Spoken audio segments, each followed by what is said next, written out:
안녕하세요. 쓸데없이 공부 많이 하는 언니들 실공언니입니다. 저는 여러분의 글로벌 경제 감각을 관리해드리는 정관리입니다.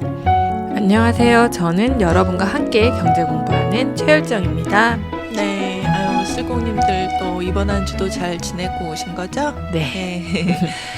열정 씨 혹시 샐러드 좋아하세요? 샐러드요? 네. 막 썩 좋아하지는 않는데 먹어야 돼서 먹어요.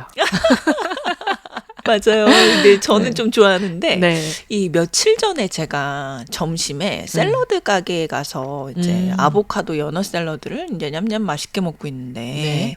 이제 직장 동료들로 보이는 6명이 우르르 들어오시더라고요. 네. 이제 자리를 잡고 한참 드시는데 이제 뒤늦게 다른 동료 한 분이 이제 추가로 합류를 하시더라고요. 자, 그러다가 식사 시작 시간이 다르니까 당연히 6명이 먼저 다 드셨을 거잖아요. 그쵸? 네. 네. 그래서 이제 6명이 이제 떠나시고 한 분이 혼자 드시더라고요. 어머. 야, 살짝 안쓰럽더라고. 한 분만 좀 앞에 앉아 있어주지. 그치. 내가 너무 한국적인 마인드인지 모르겠는데. 자, 이제 그렇게 혼자 외롭게 샐러드를 드시던 분이 샐러드를 다 드시고 갑자기 막 분주하게 왔다 막 하시는 거예요. 그래서 왜 그러지? 하고 이렇게 쳐다봤더니 이 나머지 6분들이 이제 흘리고 간 음식 뭐 부스러기라든지 뭐 이런 거 깨끗하게 정리하시고 의자까지 예쁘게 싹 집어넣고 나가시더라고요. 어머머머. 아우, 너무 멋지지 않아요? 그러네. 그러니까 동료들이 있었을 때 해도 멋진 일인데 다 가고 났는데 그죠? 혼자. 다 가고 났는데 아무도 안 보는데 혼자. 아우, 그래가지고 이 보답을 바라지 않는 그 배려, 동료들을 위한 배려, 훌륭하신 분이다. 그 배려가 이제 그 보는 사람 마음까지 훈훈하게 만들더라고요. 그러네. 네. 그래서 이제 저도 어딘가를 떠날 때 뒷모습이 아름다울 수 있도록 떠나는 그분의 뒷모습이 어찌나 아름답던지. 그래요? 그래서 떠날 때 좀 한 번 정도 주위를 더 살펴봐야겠다. 그런 마음의 여유를 가져봐야겠다라는 생각을 해봤어요. 그러네. 아주 훌륭한 어떤 MZ세대의 모습을 보고 네. 저희도 배우는 게 많네요. 맞아요. 자, 그리고 이제 저도 이런 멋진 동료가 되어야겠다는 다짐도 해봤네요. 그러세요? 예, 일단 네. 우리 열정 씨한테 멋진 동료가 되어줘야 되는데 가끔 또 깜빡깜빡 할 때가 있어요. 감사합니다. 저도 노력할게요. 자, 요즘 이런 멋진 동료들도 계시고 네, 근데 이 외에도 또 유능한 동료가 있죠. 맞아요. 바로 AI 동료. 맞아요. 예. 오늘 주제이기도 하죠. 맞아요. 그래서 이제 오늘 열정 씨가 소개해 주실 책이 AI와 관련이 있다고 해서 네. 생각난 스토리였네요. 그래서 동료 얘기로 시작을 하셨구나. 네. 네, 너무 좋습니다. 네. 오늘은 오랜만에 제가 기술과 관련한 책을 한 권 읽고 왔는데요. 맞아요. 이제 기술 한번 할 때가 됐죠, 또. 네, 제목이 더 디지털 마인드셋이라는 책이에요. 네. 이 디지털 마인드셋이 원제이고 네. 한국어 번역본의 제목은 AI, 나를 위해 일하게 하라 입니다. 아니, 이 얘기를 들으니까 이 세상의 변화가 느껴지는 게 원래 돈이 나를 위해 일하게 하라 그거잖아요. 맞아. 이제 AI로 바뀌었네. 그러네요. 그러네. 뭐든 이렇게 나를 위해 일하게 해야 할 것들이 꽤 많네요. 그러네. 그들은 나를 위해 일하고 싶지 않을 것 같은데. 이 책은 2024년 8월에 번역본이 나왔으니까 한국에서는 아주 따끈따끈한 신간이고요. 그러네요. 참 이 열정 씨는 이 독서의 스펙트럼이 다양하세요. 뭐 10몇 년 전 책도 읽으시고 완전 따끈한 신간도 읽으시고 대단하십니다. 이게 그 쓸공 언니를 하면서 오히려 예. 더 다양한 책을 읽으려고 좀 노력을 하는 편인 것 같아요. 이 책은 요즘 베스트셀러에도 올라 있는 책이고요. 아무래도 기술책 하면 사실 일반 대중들의 선택을 많이 받기는 쉽지가 않잖아요. 그렇죠. 그런데 요 AI라는 용어를 한국어 버전의 제목으로 선택을 했기 때문에 우리나라에선 더 많은 인기를 얻고 있지 않나 싶고요. 맞아요. 이거 디지털 마인드셋이라고 그대로 번역했으면 좀 덜 인기 있었을 수도 있을 것 같아요. 와닿지가 않죠. 그죠? 예. 우선 이 책의 저자부터 소개를 좀 드리면요. 공저인데요. 한 분은 하버드 비즈니스 스쿨의 경영학과 교수인 채달 닐리라는 분이고요. 다른 한 분은 캘리포니아 대학교 산타바바라 기술 경영학을 가르치는 폴 레오나르디라는 분이시더라고요. 아니 신기한 게 지금 한 분은 동부에 계시고 다른 한 분은 서부에 계시는데 이메일로 왔다 갔다 서신을 하셨나? 맞아요. 두 전문가분이 그렇죠. 만나기는 어려웠을 것 같아 자주. 그러게요. 이분들 이름이 저희한테는 사실 낯익지는 않잖아요. 네. 그렇지만 기술이 우리의 일을 어떻게 바꿀지 가장 정확하게 설명하고 있는 최고의 전문가들이다라고 소개가 되고 있으니까요. 네. 거리가 멀어가지고 같이 쓰시기도 힘들었을 텐데 이 전문가분들이 어떤 이야기를 하시는지 저희도 함께 귀 기울여 볼게요. 네. 제가 또 이렇게 갑자기 기술책을 선택해서 온 이유는 주식과 투자에 대한 이야기만 계속 제가 했잖아요. 네. 최근에는. 그러다 보니까 이제 조금 지겨울 때가 되었다. 라는 생각이 좀 들어서 네. 이 기술책을 읽어봤고요. 네. 또 2024년 네. 현재 우리는 기술을 이해하지 않고 세계 경제를 논할 수 없는 시대에 살고 있잖아요. 그렇죠. 그냥 기술주들이 뭐 세계 주식시장을 다 이끌고 있고. 그렇죠. 그죠? 맞아요. 그래서 투자의 관점에서 봐도 이 기술은 꼭 알아야 하는 분야임은 틀림없는 것 같아요. 맞아요. 책에서는 어떤 경제 분야도 어떤 직종도 디지털 기술과 그것이 만들고 포착하고 저장할 데이터로부터 완전히 무관할 수는 없다라고 설명하고 있더라고요. 그러네. 그래서 우리는 모두 디지털 근로자이다.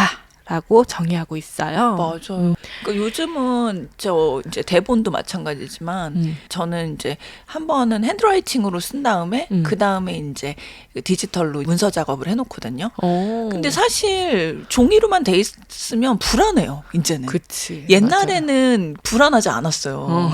근데 정말 이제 모든 것이 디지털화되면서 아 이거를 파일로 안 만들어 놓으면 내가 일이 안 끝난 느낌이 들더라고요. 맞아. 이게 뭔가 없어질 것 같은 맞아요. 그런 느낌이 있어요. 사실 종이보다 컴퓨터가 더 잘 없어질 수도 있는데.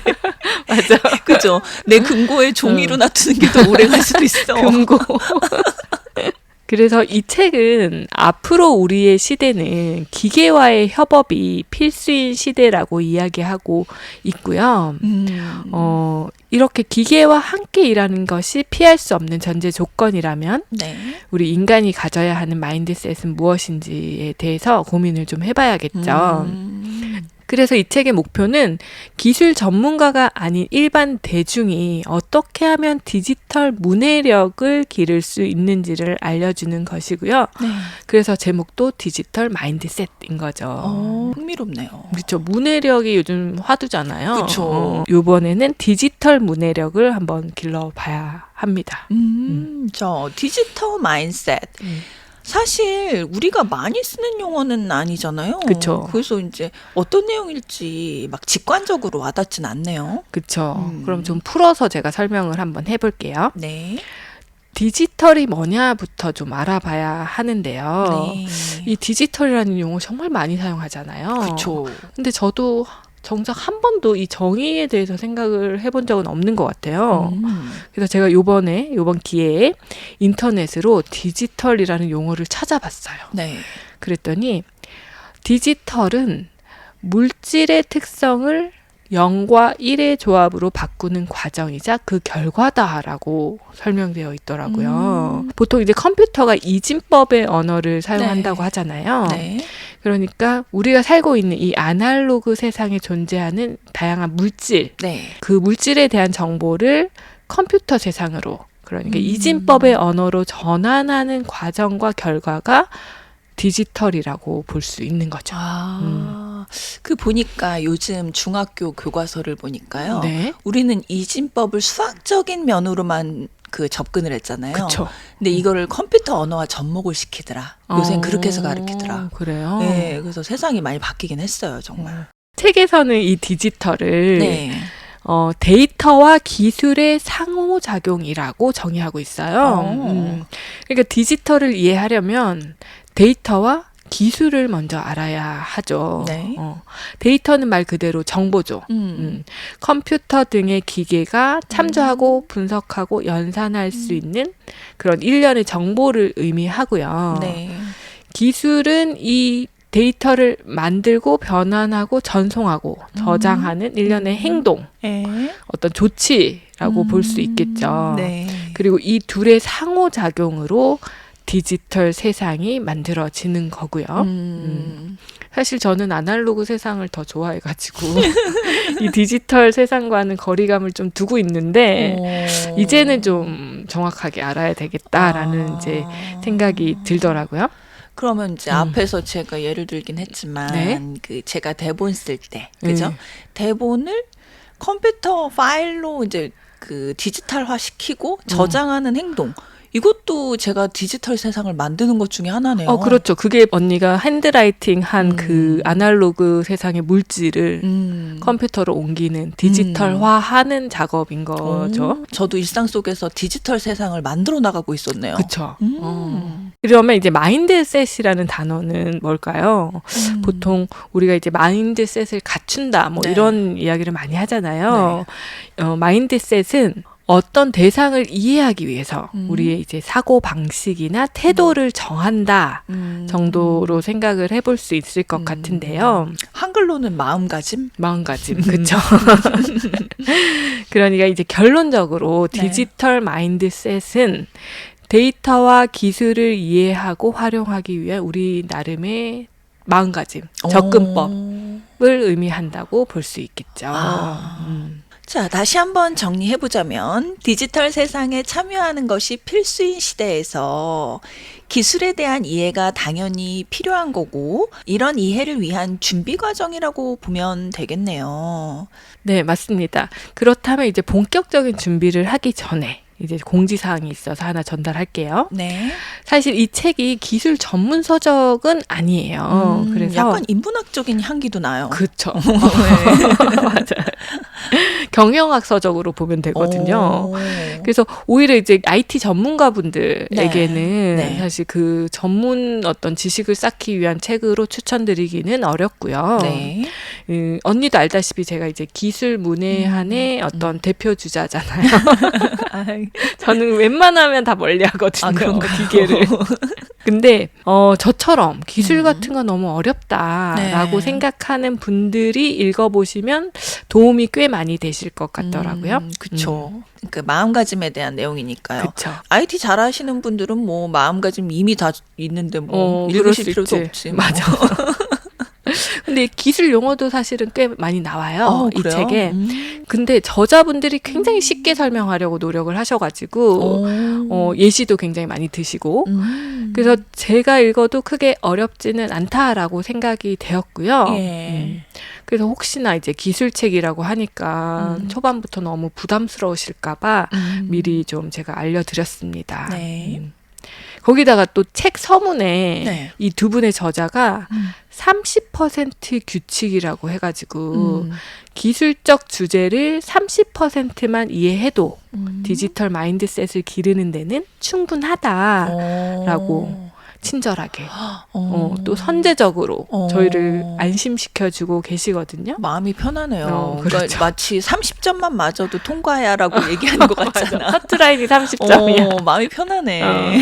그래서 이제 저희처럼 전문가가 되려는 게 아니라 이 기술이 주도하는 사회에 적응을 해서 네. 내 나름대로 잘 살고 싶은 그런 일반인이라면 네. 이 책에서 설명하는 기술에 대해서 30% 정도만 알아도 충분하다라고 생각하시고 편하게 읽어보시면 좋을 것 같아요. 네. 이를테면 이런 거네요. 우리가 외국어를 공부할 때도 외국어 단어의 30%만 알아도 일상생활 대화 정도는 할 수 있다. 이런 거랑 비슷하네요. 그렇죠.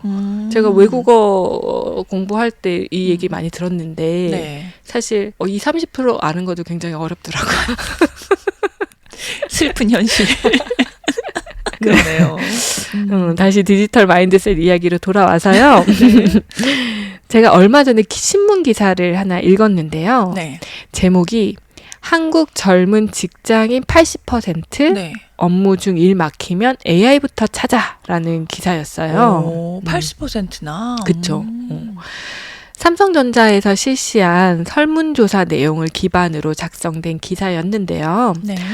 삼성전자에서 최근에 한국, 미국, 영국, 프랑스, 독일 네. 이 5개 국가의 Z세대 직장인들을 대상으로 M을 뺐네. M을 뺀 M도 이제 나이 들었나 봐. M이 제가 살짝 끼거든요. 제 네, 나이대가. 네. 그래서 어딜 감히 들어오려고. 배제당했어. 그랬네. 그래서 이 Z세대 직장인을 대상으로 일과 AI에 대한 이들의 견해를 조사한 보고서를 공개했어요. 아. 결론부터 말씀드리면 제목처럼 한국의 Z세대 직장인들은 업무상 도움이 필요할 때 네. 선배나 뭐 선임을 찾거나 네. 또는 이제 구글, 네이버 같은 검색 엔진을 활용하는 게 아니라 네. AI부터 찾는다는 이야기죠. 아유, 나라도 지금 신입사원이면 그럴 것 같아. 저도 신입사원 때 생각하면은 선배가 그렇게 무서운 거야. 맞아. 바로 직속 선배가 제일 무서워. 너무 많이 물어봐가지고 혼나고 또 맞아. 집에 가서 울고. 알아서 하라 그러고. 그러니까 아유, 그러니 AI부터 찾죠 당연히. 맞아요. 그래서 우리가 M이 빠진 거예요. 아, 우리는 M. 선배한테 물어보고 그러니까. 검색 엔진 열심히 찾고 그랬잖아. 그랬지. 그러니까. AI가 없어가지고. 그러니까 우리 M 빠진 거지. 그러네. 그리고 이제 AI가 앞으로 업무 방식을 더 낫게, 더 좋게 바꿀 수 있다는 응답도 80%에 달했다고 하니까요. 저도 이거 동의해요. 저도 요즘에 이제 그 음질 개선 AI로 하고 있지만 네. 정말 업무 효율이 좋아집니다. 아, 네, 그렇지. 진짜 몸으로 느끼고 있어요. 그러니까 요즘 세대들 그 AI를 꽤 긍정적으로 평가하고 또 적극적으로 활용하고 있구나를 알 수가 있죠. 이 기사에서. 그러네요. 그런데 이 기사에서 또 제 관심을 끌었던 내용이 있었는데요. 한국직업능력연구원의 센터장분이 이 설문조사 결과와 관련해서 코멘트를 하나 하셨어요. 네. 어떤 코멘트였냐면요. 업무에서의 AI 활용은 굉장히 바람직한 흐름이지만 환각, AI가 사실이 아닌 얘기를 뱉어내는 것과 같은 이제 오류에 대처하지 못하거나 사람과의 협업 능력이 위축되는 우려도 있다라고 하셨고요. 맞아. 요즘 그 젊은 세대 전화 통화 어려워한다. 그치. 예, 그런 거랑 비슷한 맥락이네요. 맞아요. 사람과의 전화 통화는 못하고 네. 챗봇으로 네. 소통하잖아요. 그래서 AI를 쓰면서 직장 내 소통으로 더블 체크를 하게 독려하는 등의 새로운 가이드라인의 구축이 필요하다라고 진단을 하셨다고 하네요. 이분은. 그러네요. 오늘 제가 이제 디지털 마인드셋이라는 책을 읽고 네. 전달해 드리려고 하는 부분이 딱 요거거든요. 아. 책 1부에서는 디지털 시대의 협업이라는 주제를 다루고 있어요. AI와의 협업에서 우리가 가져야 하는 디지털 마인드셋과 또 디지털 시대의 인간 동료와 성공적인 협업을 하는 방법까지 자세하게 설명이 되고 있거든요. 와, 저한테도 많은 도움이 될 것 같아요. 그래서 저는 사실 오늘 두 주제를 모두 다루려고 했다가 좀 시간이 짧아서 네.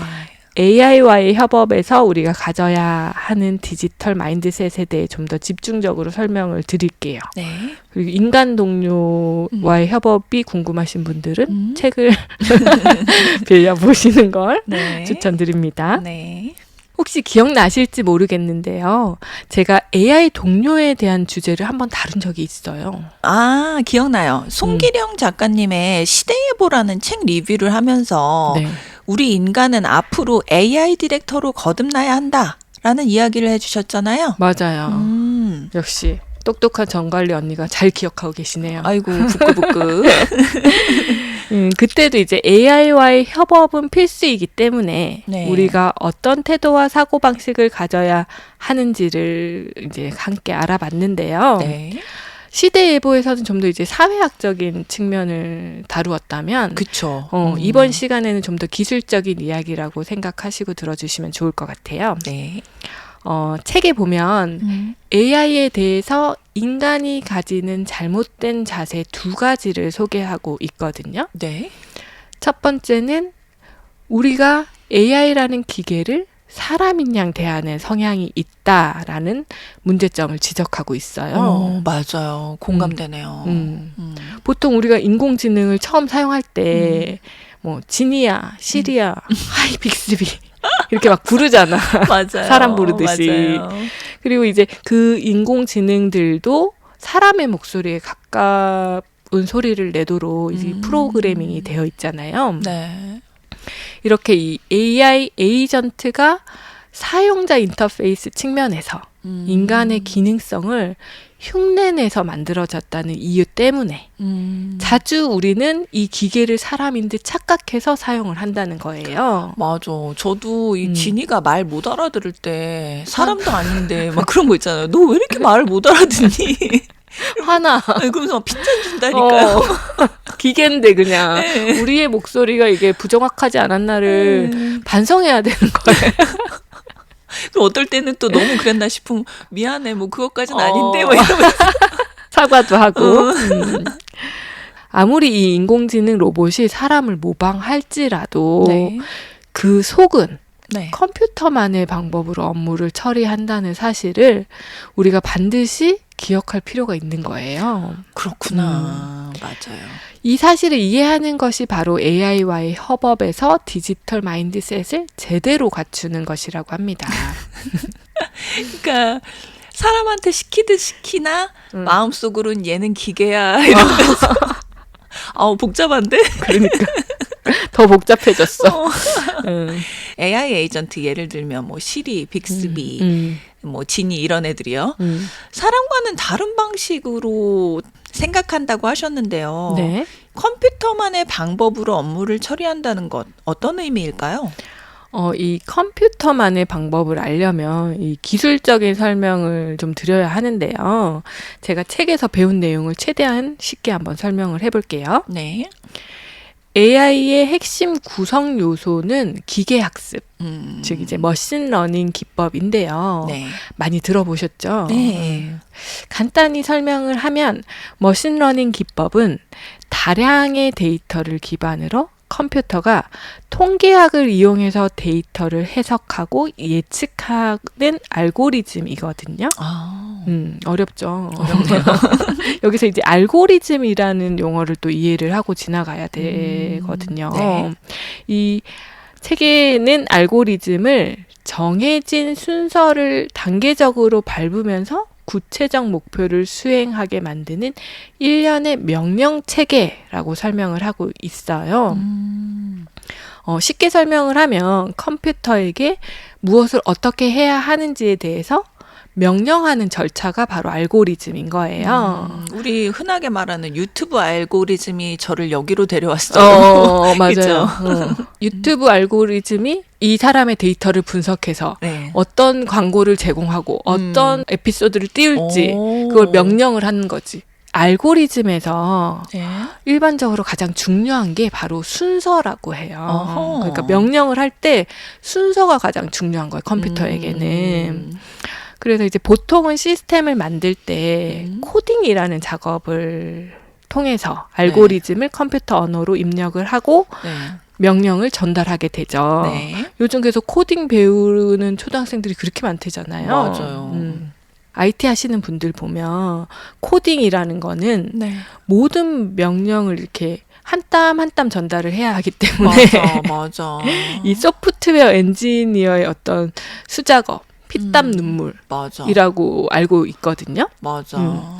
그런데 이 기계학습은 네. 오랜 기간 누적된 데이터를 기반으로 인간이 명확하게 프로그래밍을 해주지 않더라도 알아서 기계가 학습하도록 알고리즘이 만들어져서 컴퓨터에 전달된 상태인 거예요. 그런데 여기서 이제 알아서 학습을 한다고 하니까 네. 여기서 오해가 생기는 거예요. 인간이 무엇을 배우는 것처럼 네. 이해하기가 쉬운데요. 네. 어쨌든 기계는 이 알고리즘에 기반해서 정확하게 전달된 명령 체계 아래에서 움직인다는 사실. 그래서 기계학습의 과정도 마찬가지다라는 사실을 이해할 필요가 있다고 합니다. 그러니까 눈치라는 게 없잖아요, 기계는. 그렇지. 눈치는 그치? 없죠. 눈치가 없으니까 그냥 하나하나 이렇게 알려줘야 된다. 그렇죠. 이렇게 배우게 만들려면. 네. 그래서 사람과 그렇게 좀 비교를 해보면요. 네. 사람들은 물론 이제 데이터를 많이 활용을 하기도 하죠. 네. 그렇지만 이제 AI가 처리하는 데이터의 양이나 뭐 연상력의 수준과는 이제 비교할 수가 없잖아요. 네. 그리고 사람은 데이터에만 의존하지는 않죠. 직관이라는 것이 많이 작용하잖아요. 그쵸. 직관이라는 건 정말 인간의 위대한 능력 같아요. 진짜. 그러니까 우리 뇌를 흉내내기도 힘든 거지 사실. 경험한 것이 아닌데 막 갑자기 답이 떠오른다든지 맞아, 이렇게 맞아. 될 것 같아. 막 이런 느낌도 있고 막 맞아. 인간의 뇌는 정말 대단해요. 그 부분은 AI가 흉내를 낼 수 없는 부분이겠죠. 그래야 돼요. 그리고 이제 사람은 통합적 사고를 한다고 하잖아요. 네. 근데 반면에 AI는 한 가지 주제와 분야의 한정된 문제 해결 수준의 지능밖에 가지고 있지 못하다고 책에는 설명이 되고 있어요. 근데 이 책이 미국에서는 2022년에 출판된 책이에요. 네. 2022년 11월에 챗GPT가 처음 이제 초기 베타 버전이 출시가 됐거든요. 네. 그래서 이거는 지금도 이런 생각을 하실지 이 저자분들이 그건 저도 약간 의구심이 들어서 지금의 사실과는 조금 다를 가능성도 있다. 가능성도 있다. 그래서 요건 좀 판단을 해보셔야 할 것 같고요. 어쨌든 책 기준으로는 하나의 주제에 좀 포커스한다라는 점 컴퓨터는 그렇게 생각을 해주시면 좋을 것 같고 다시 이제 기계를 인간처럼 다루면 안 된다라는 이 관점으로 돌아와서요. 기계와의 성공적인 상호작용을 원한다면 아무리 기술이 인간과 비슷해지고 똑똑해지더라도 그저 기술로만 다루는 게 핵심이라고 하거든요. 이 말은 기계에게는 내가 원하는 바를 명확하게 지시하고 또 각각의 프로세스를 아주 하나하나 순서대로 상세히 입력해 주는 것이 아주 중요하다는 것을 이해해야 한다고 하네요. 이게 보면은 이제 인공지능으로 TV에서 내가 원하는 드라마를 볼 때 하나하나 지목해서 뭐 몇 번 채널에서 하는 뭐 틀어줘 아니면 이제 제목을 굉장히 정확하게 얘기해 줘야 되는데 예를 들어서 그냥 내가 보던 거 그거 틀어줘 이렇게 얘기하면 언제 어디서 맞아. 사람은 눈치로 알잖아. 아, 이 사람이 뭐 좋아하니까 이걸 틀어달라는 거겠지. 하지만 기계는 내가 이제 더 상세하게 이제 하나하나 좀 설명을 해줘야 될 필요가 있다. 이런 뜻같이 들리네요. 맞아요. 자, 사람들 사이에는 이심전심이라는 속담이 통하잖아요. 그쵸. 심지어 가족끼리는 텔레파시도 통하더라. 진짜? 난 그런 거 되게 많이 느껴요. 그거는 굉장한 능력 아닌가요? 저는 어릴 때 이런 경험이 많아요. 그 아빠가 집에 가끔씩 이제 전화를 회사에서 이렇게 하시면은 전화벨이 한 번도 안 눌렸는데 딱 받으면 서로 여보세요. 아빠 전화하신 거야. 소름. 그런 경험이 되게 많거든요. 이게 텔레파시가 가족 간에는 통하나 보다 생각했었어요. 그 엄마들의 촉이라는 것도 있잖아요. 엄마의 촉. 엄마 앞에서는 거짓말하면 거짓말하면 안 되고. 다 알아.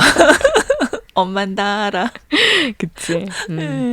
또 한편 생각해보면 사람 간의 소통일지라도 저 사람이 말 안 해도 내 마음 알아주겠지? 라고 또 생각하는 경우에 오해가 생기기도 하잖아요. 그쵸. 예, 뭐 그러니 기계한테 내 마음 알아주겠지. 그건 너무 알아서. 그건 너무 많이 바라는 거야.